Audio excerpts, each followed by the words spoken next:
బ్రహ్మార్పణమస్తు. అనంత పరబ్రహ్మ స్వరూపమైన అమ్మకు నమస్కరిస్తూ మనం బ్రహ్మ విద్యాభ్యాసం చేసుకుంటున్నాం.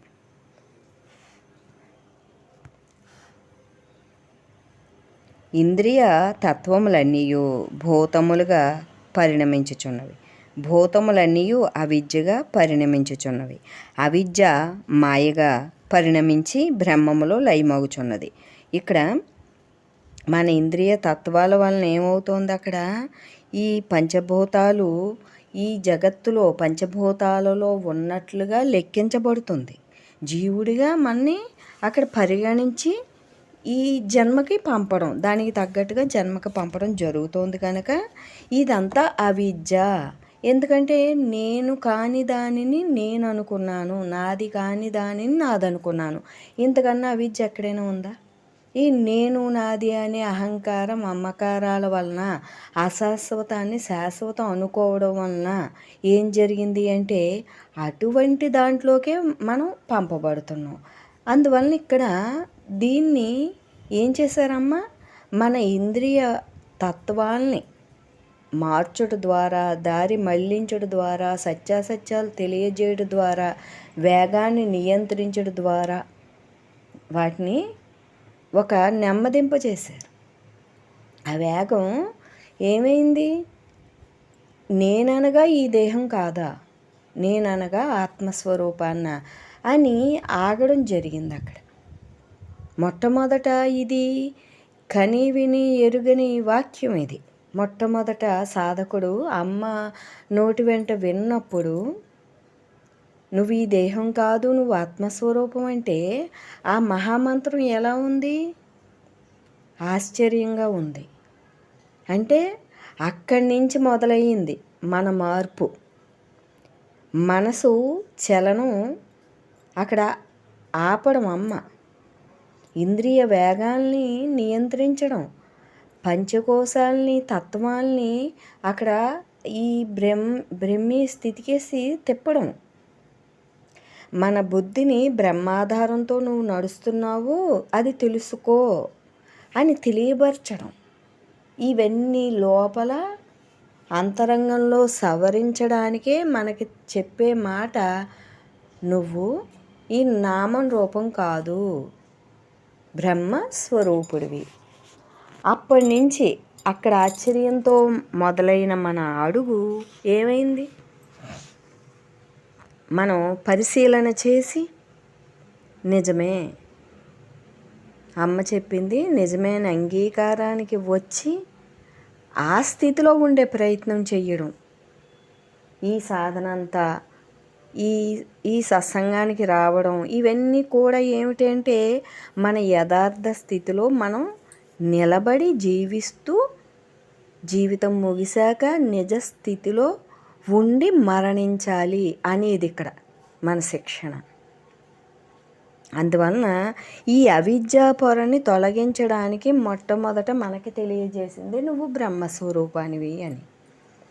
తరువాత నుంచి మన సాధన, సద్గురు సహాయం, భగవంతుడి ఆశీస్సు, ఈ ముగ్గురు ఒక్కటైనా వేరు వేరు స్థానాలలో ఉన్నందువలన భగవంతుడు అని ఎవరినంటున్నాం? సర్వవ్యాపకంగా ఉన్న భగవంతుడిని.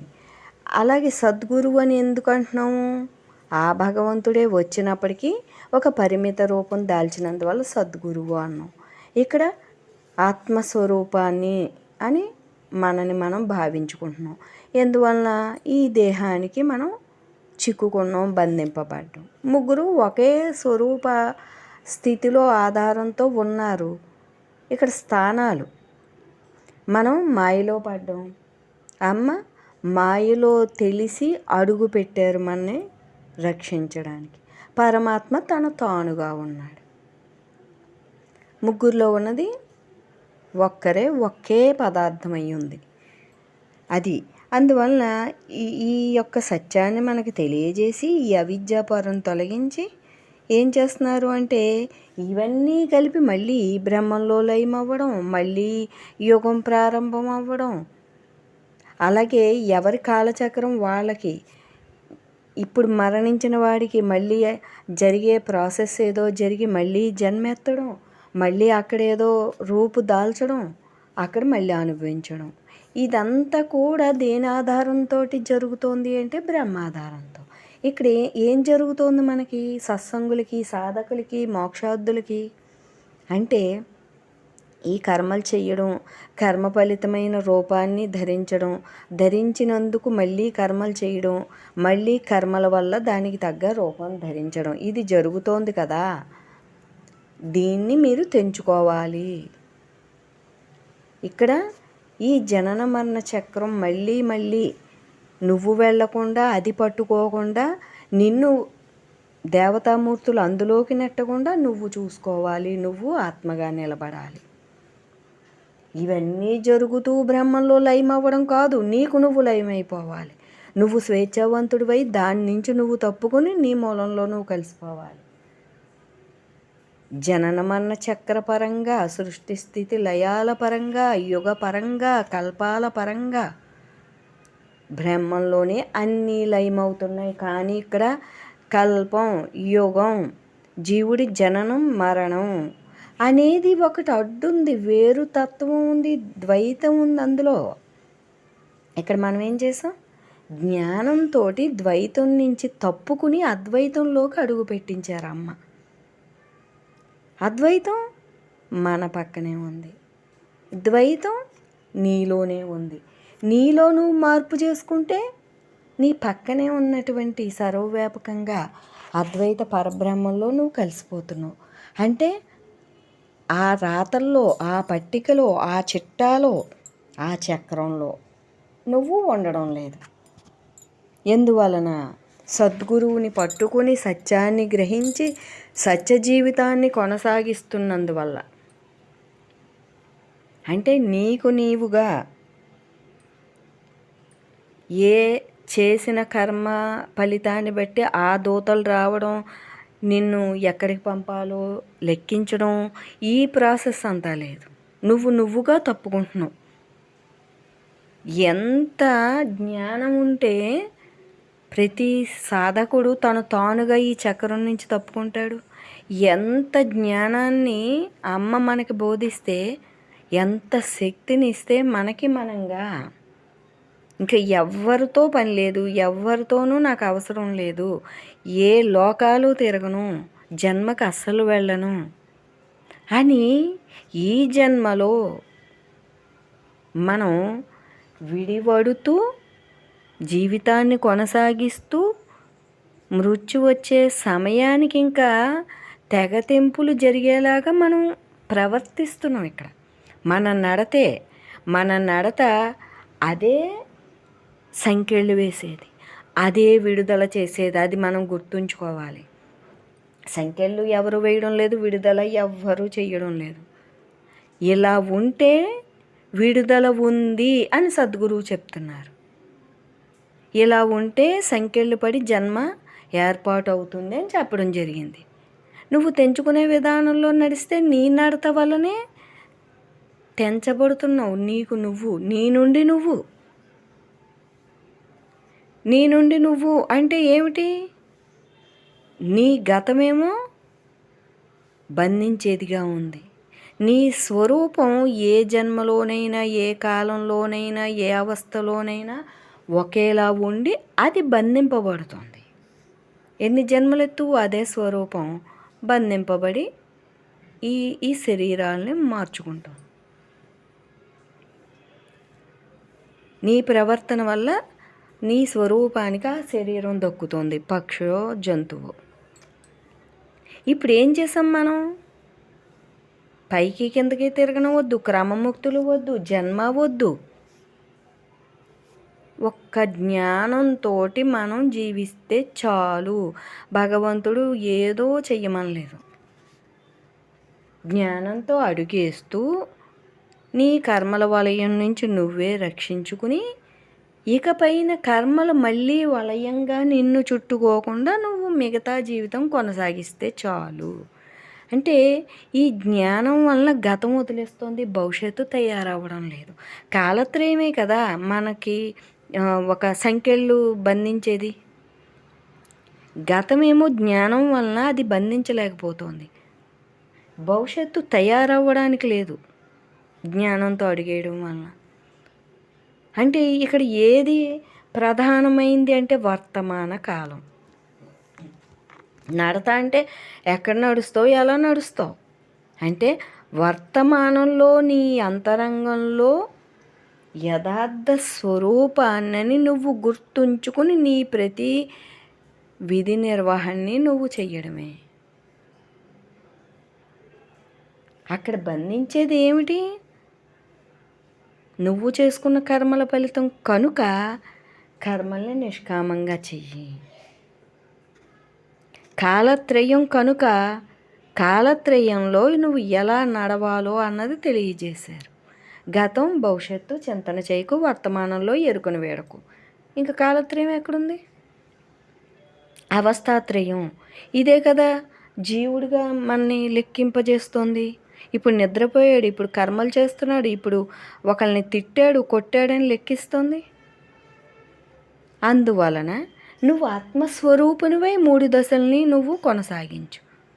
ఆత్మస్వరూపం విశ్రాంతి పొందింది. ఆత్మస్వరూపం జాగృత అవస్థలో తనతో తానుంటూ విధి నిర్వహణ చేస్తోంది. ఇంకా స్వప్నావస్థ లేదు. ఎందువలన?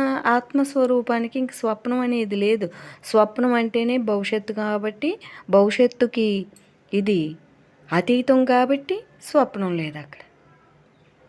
సుషుప్తి ఆత్మస్వరూపంగా విశ్రాంతిని పొందింది. అది జాగృత అవస్థలోనూ అలాగే ఉంది, సుషుప్తిలోనూ అలాగే ఉంది. కాబట్టి మారితేనే కదా నువ్వు ద్వైతంలో ఉన్నావని లెక్కించేది. నువ్వు మారనివాడిగా ఉన్నప్పుడు మనసు మారేది కాబట్టి మనసు లెక్కంతా ద్వైతం. ఆత్మస్వరూపం మారంది కాబట్టి ఆత్మస్వరూపాన్ని ఎప్పుడూ ఒకేలా ఉందని లెక్కిస్తారు. ఆ మారని స్వరూప స్థితిలో స్వరూప స్థానంలో మనం ఉండి ఆ దేవతల లెక్కకి వీడు కాలత్రయాన్ని అవస్థాత్రయాన్ని అధిగమించాడు అని ముద్రించుకోవాలి. అంటే దిక్కెవరు మనకి? మన స్వస్వరూపం. మన స్వరూపాన్ని తెలియజేసి స్వరూప స్థానానికి తీసుకొచ్చి స్వరూపంగా నిలబెట్టి లెక్కల్లో వీడు అతీతంగా ఉన్నాడు అని వేయించిన సద్గురువుది ఇదంతా. చూస్తున్న సాక్షిభూతునికి తెలుసు, సర్వదేవతలకి తెలుసు వీడు ఎంత జీవత్వంతో ఉన్నాడో, ఇప్పుడు ఆత్మస్థితిలో ఉన్నాడు. ఇక్కడ లెక్కకి చెక్కడం లేదు. ఈ మార్పే కదా కావాలి వాళ్ళకు కూడా. తన్ని తాను తెలుసుకున్నాడు, అప్పుడే ఈ శిక్షలు ఆగుతాయి. అదే నిజమైన రక్షణ కూడా. అందువల్ల ఇక్కడ ఏం చెప్తున్నారు? భూతములుగా ఇంద్రియములుగా పరిణామము చెంది ఇంద్రియములతో శరీరములు తయారు చేయబడి సృష్టి తయారైంది. మాయ యొక్క వ్యక్త రూపము సృష్టి, సృష్టి యొక్క అవ్యక్త రూపము మాయ. అంటే ఈ సృష్టికి ఇది మాయ అంటే మనం నమ్ముతామా? అందమైన ప్రకృతి, అందమైన వస్తుజాలం, మనకి అది అవసరం.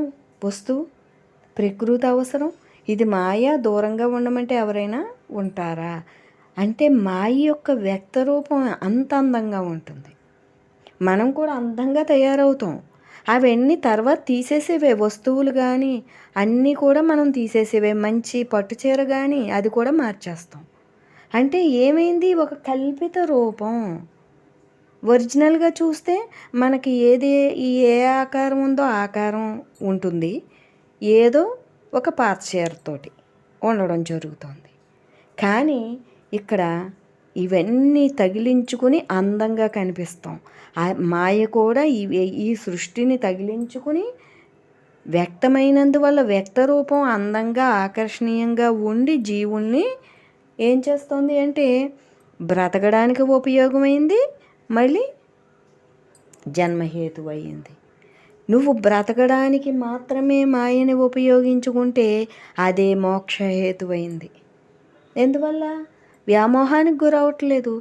ఎవరైనా ఈ శరీరం నిలబెట్టుకుందుకు అన్నం తినాలి కాబట్టి వాడు తింటున్నాడు, వస్త్రం కట్టుకోవాలి కాబట్టి కట్టుకుంటున్నాడు. దీని పట్ల రాగం లేదు, దీని పట్ల ఈ రుచి అనేది కూడా లేదు. అప్పుడు ఏమైంది? అదే జగత్తు అట్టి వాణిని, బ్రహ్మభావంతో ఉన్న వాణిని వదిలిపెడుతుంది. అందుకే వాణ్ణి యోగిగా పరిగణించబడతాడు. వాడు యోగులకి ఒక లెక్క, జీవుడిగా బ్రతికేవాడికి ఒక లెక్క ఉంటుంది భగవంతుని లెక్కల్లో. యోగులు ఎటువంటి వారు? భగవంతుని ప్రతినిధులై భగవంతుణ్ణి తెలియజేస్తూ వాళ్ళ ఇంద్రియ వృత్తులకి లొంగకుండా ఇవి ఇలాగే ఉంటాయి కానీ నేను ఎందుకు వచ్చాను అని విష్ణు తత్వాన్ని చాటేవాళ్ళు ఉంటారు, శివతత్వాన్ని, అమ్మవారి తత్వాన్ని చాటేవాళ్ళు ఉంటారు. ఒక్కొక్క యోగి ఒక్కొక్క రూపానికి ప్రతినిధిగా ఈ పృథ్వీపైకి అక్కడ రావడం జరిగింది. అంటే తరించిన వాడిని పంపించి ఇంకా వెదజల్లు, ధర్మాన్ని నిలబెట్టు, అధర్మాన్ని అంతరింపజెయ్యి అని ఆ భగవత్ స్వరూపాలు పంపడం జరుగుతుంది. వాళ్ళే యోగులు, మునులు, ఋషులు. అంటే మొత్తానికి ధర్మాన్ని పట్టుకుని నడుస్తూ ధర్మాన్ని నిలబెట్టువారు. అందువల్ల అదే కోవకి చెందిన వాళ్ళం, ఆత్మస్వరూపాలుగా ఉంటున్న వాళ్ళం. ఇక్కడ భగవంతుడా నువ్వే ఉన్నావు, నేనంటూ లేను అని మన కర్తవ్యాన్ని మనం కరెక్ట్గా నిర్వర్తిస్తున్నాం. ఒక ఆత్మస్వరూపుడు ఎలా నడవాలి, ఎలా చూడాలి, ఎలా మాట్లాడాలి, ఎలా గుణ భావ కాలాలకు అతీతంగా ఉండాలి అని మనం యోగుల్లాగా జీవిస్తున్నాం. ఇంద్రియాలని, వేగాల్ని మనం నియంత్రించుకుని మనసు చలనాన్ని నియంత్రించుకుంటే ఇంక మనకి అడ్డు పెట్టేది ఏమీ లేదు మోక్షానికి.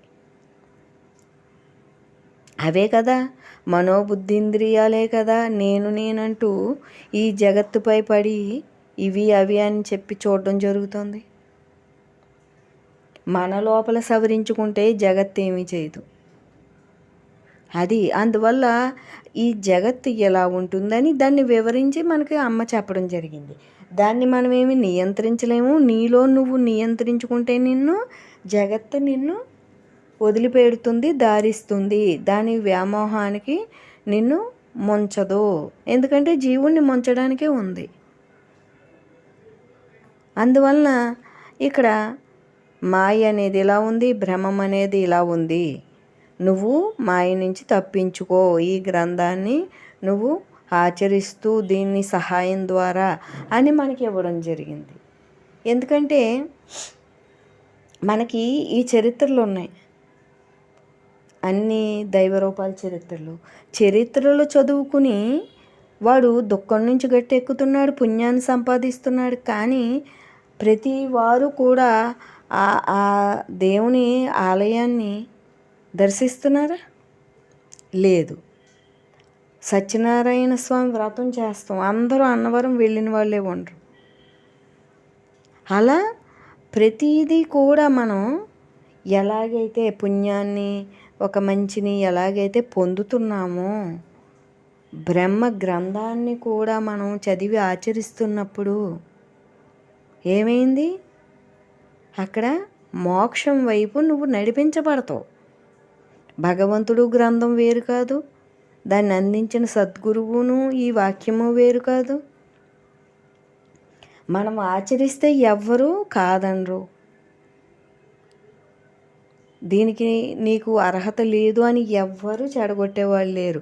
నీ లోపల నీ మనసు చెడగొట్టాలి తప్ప ఎవ్వరూ లేరు.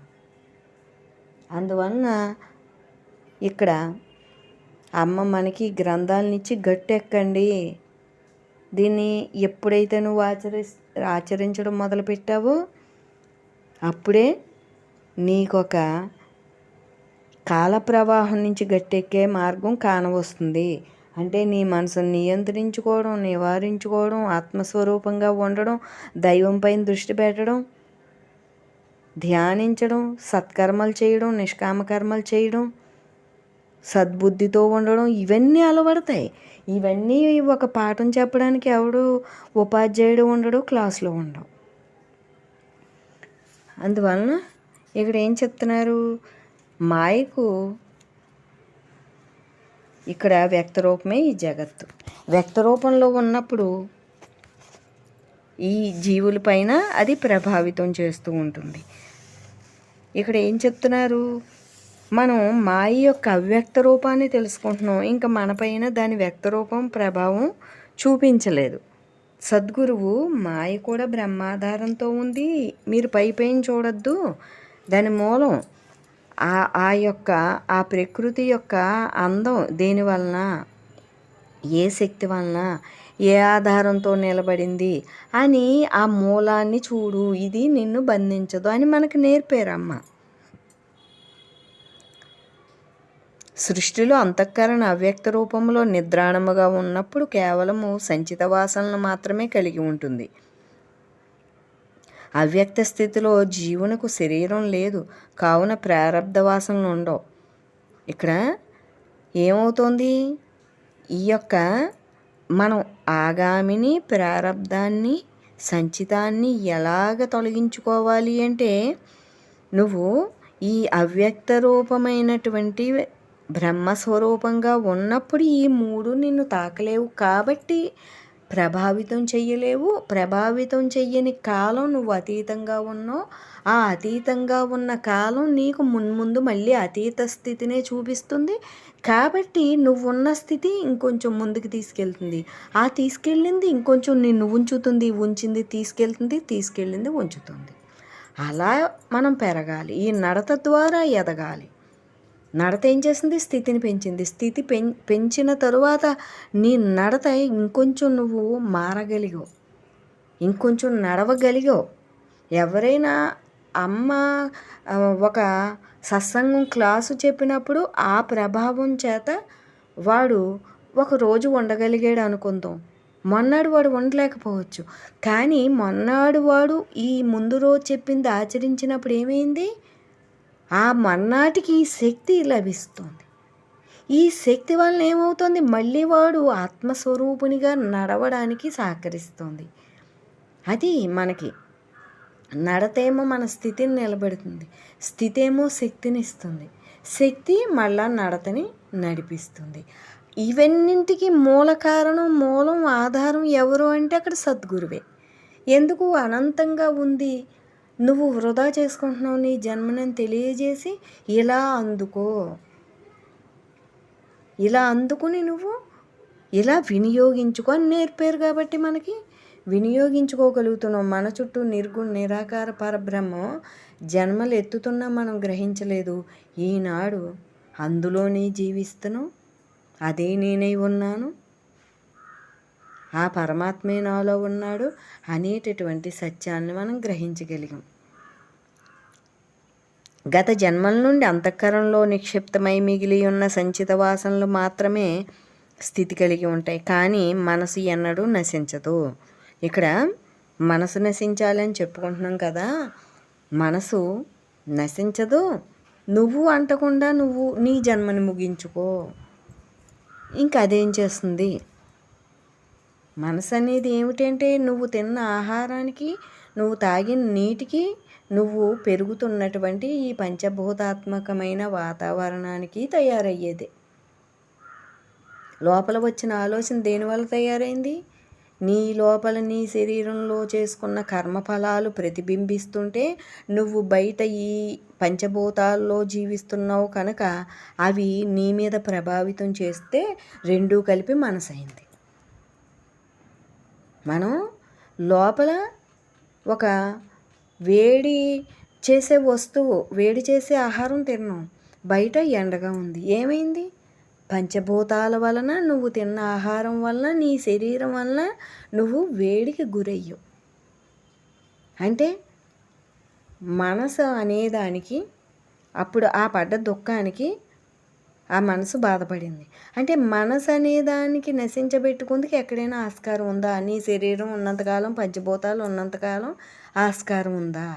మరి ఏం చెయ్యాలి, మనోనాశనమే ముక్తి, మనసు నాశనం కాదు అన్నారు. ఏం చెయ్యాలి, మనసు అనేది ఈ శరీరం, ఈ పంచభూతాల మిళితమే కాబట్టి ఈ రెండు ఉండేవేగా, శరీరం పోయిన పంచభూతాలు ఉంటాయిగా. ఎప్పుడు అంటే అవి అలా ఉంటూనే ఉంటాయి. ఇదే మాయ, ఇది కల్పితం, ఇది అశాశ్వతం, ఇది నన్ను ముంచేది, ఇది నన్ను బంధించేది అనే సత్యాన్ని తెలుసుకొని నువ్వుగా ముందుకు సాగడమే.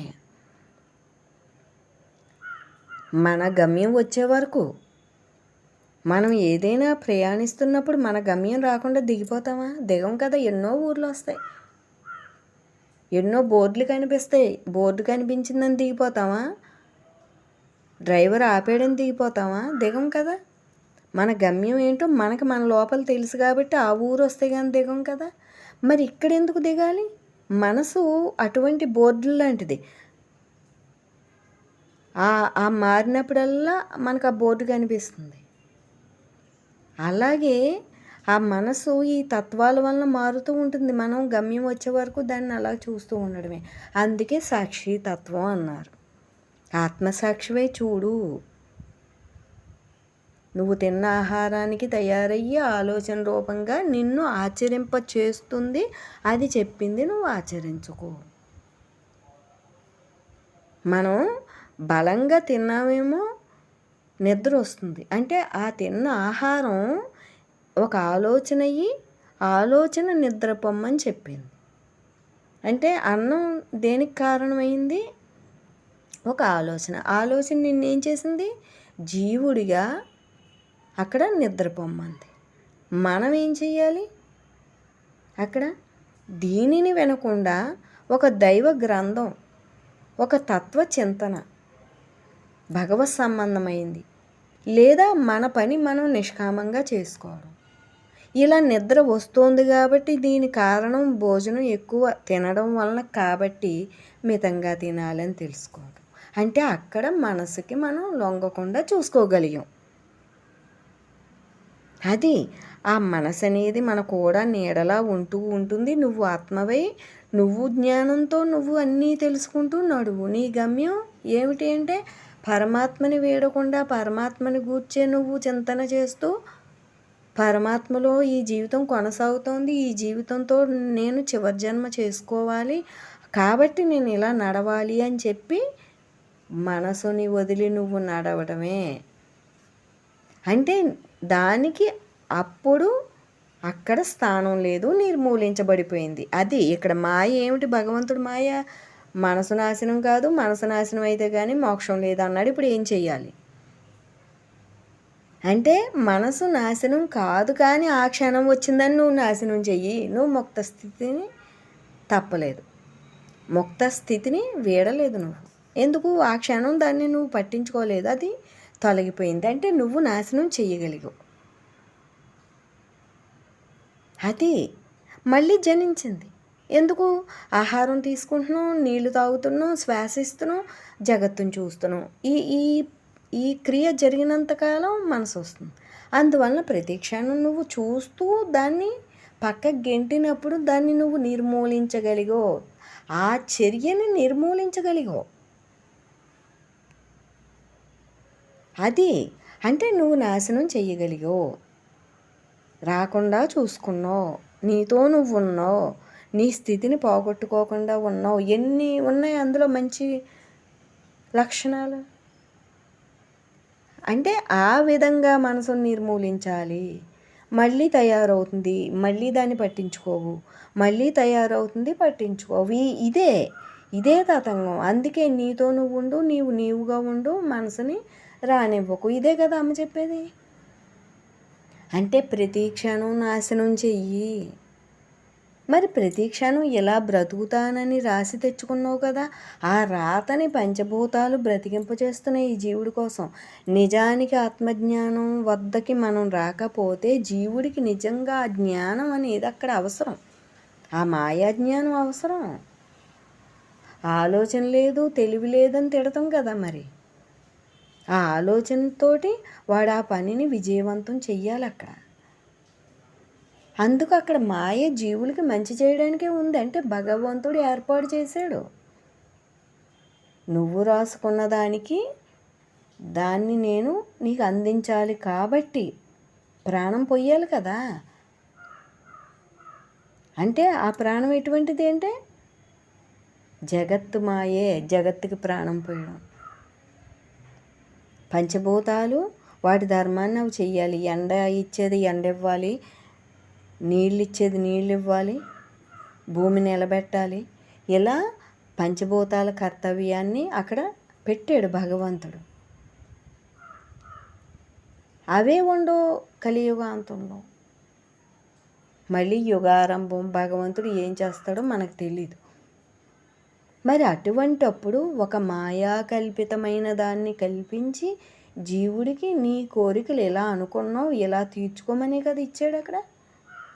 అది అప్పుడు అవసరం. ఇప్పుడు ఆ కోరికలే నాకు ముప్పు, నా ఆశలే నాకు వలయం అని తెలుసుకున్న వాడికి అవెందుకు? వద్దన్నా నీ శరీరం బ్రతకాలిగా.